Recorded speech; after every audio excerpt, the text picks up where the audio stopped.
ఇది చూడరా, రాత్రికి రాత్రే క్లియరెన్స్లు వచ్చినాయట. నగరంలో పుట్టుకొచ్చిన 2 కొత్త ఇంజనీరింగ్ కాలేజీలు గంటల వ్యవధిలో అనుమతులు మంజూరైనాయి. 2వ దశ కౌన్సిలింగ్లో సీట్ల భర్తీ, భారీగా ముడుపులు, బీటెక్ కాలేజీల లాబింగ్ సక్సెస్. నేను 2 రోజుల కింద చెప్పిన నా ఛానల్లో వీడియో ఉంటే మీరు ఓపెన్ చేస్తారు. 2 రోజుల కిందనే వీడియో చేసిన.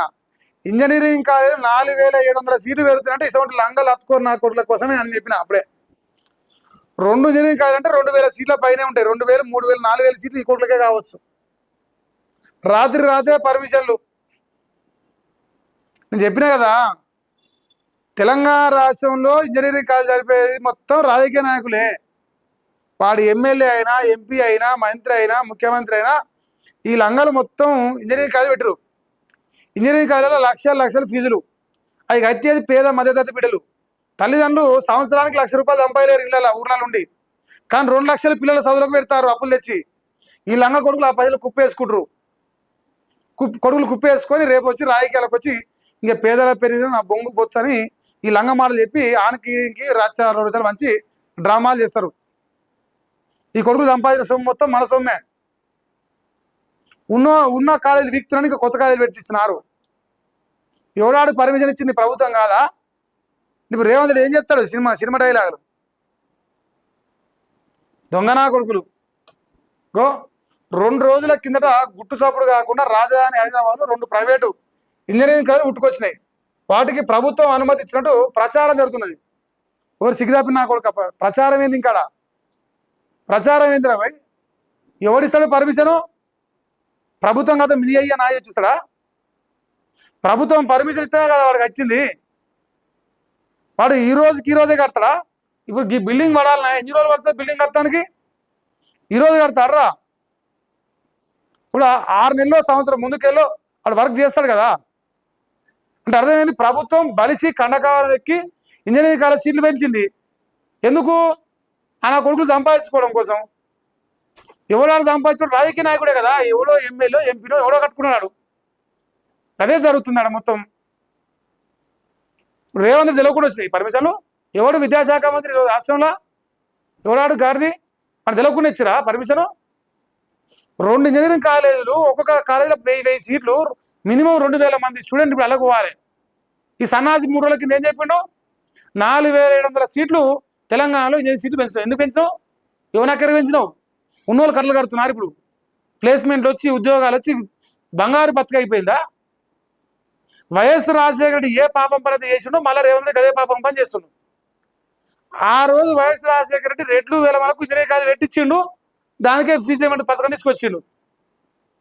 ఇలా మళ్ళీ ఈ సంవత్సరాలు వచ్చి అదే సక్కమైన పని చేస్తాడు. మళ్ళీ ఇంత ఒరే నాయన బీటెక్ ఊర్ల పూట తిరుగుతారు, రోడ్ల పూట. ఇలా తెలంగాణ గన్ని పుట్టగొడుగులు కూడా లేవు. గన్ని అంతకంటే ఎక్కువ కాలేజీలు ఇలా ఉన్నా సరిపోతాను. ఇంకా కొత్తవి వండ పెడుతున్నారు. ఇంకా చూడు, ఆ కాలేజీలకు పర్మిషన్ ఇవ్వడం వెనుక పెద్ద ఎత్తున పొలిటికల్ లాబింగ్ జరిగినట్టు విమర్శలు వెల్లువెత్తున్నాయి. బరాబర్ తుప్ప ఉంచుతారు ప్రభుత్వాన్ని నోట్ల. ఏమిటికి? ఇప్పుడు కౌన్సిలింగ్ జరుగుతున్నది. కౌన్సిలింగ్ జరుగుతున్నాక రాత్రికే పర్మిషన్లు ఎట్లమ్మా? 2-3 నెలల ముందర పర్మిషన్ ఇస్తున్నట్టు కాదు కదా. ఇప్పుడు సెకండ్ ఫేజ్ కౌన్సిలింగ్ నడుస్తున్నట్టున్నది.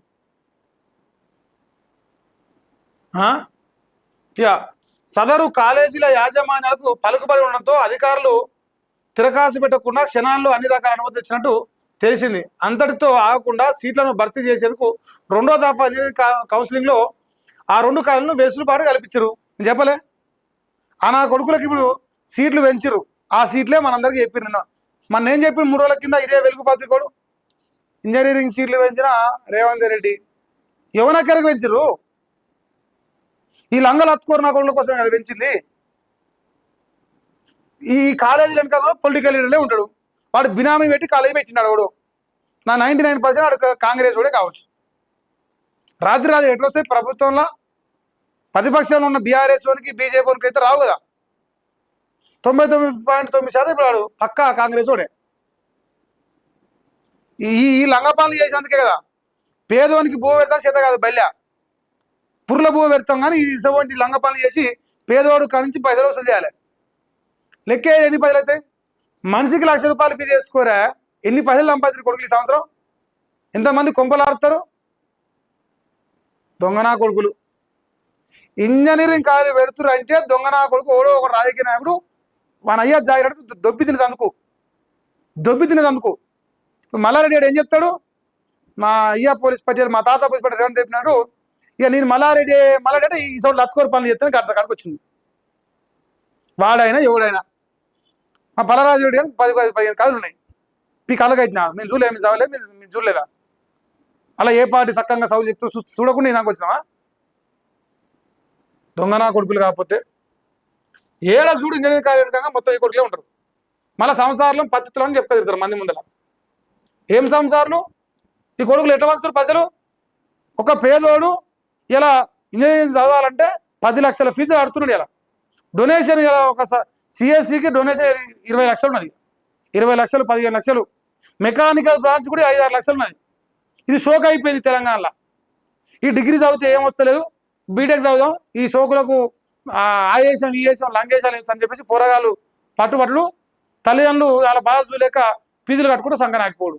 తర్వాత పోయి 4 ఏళ్ళ తర్వాత మళ్ళీ వాళ్ళు కుంపలు కూర్చొని వనిని దీన్ని కూడా ఇట్లా పంతాడు. మళ్ళీ పోయి తల్లిదండ్రులు బతికే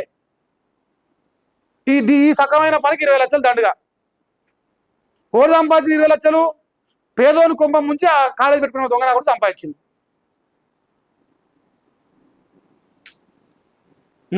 నారాయణ, చైతన్య ఇవన్నీ ఈ సకమైన సంసారం ఇవన్నీ అంతకాడికి చేసే కదా పేదోళ్ళను ముంచి సంపాదిస్తారు.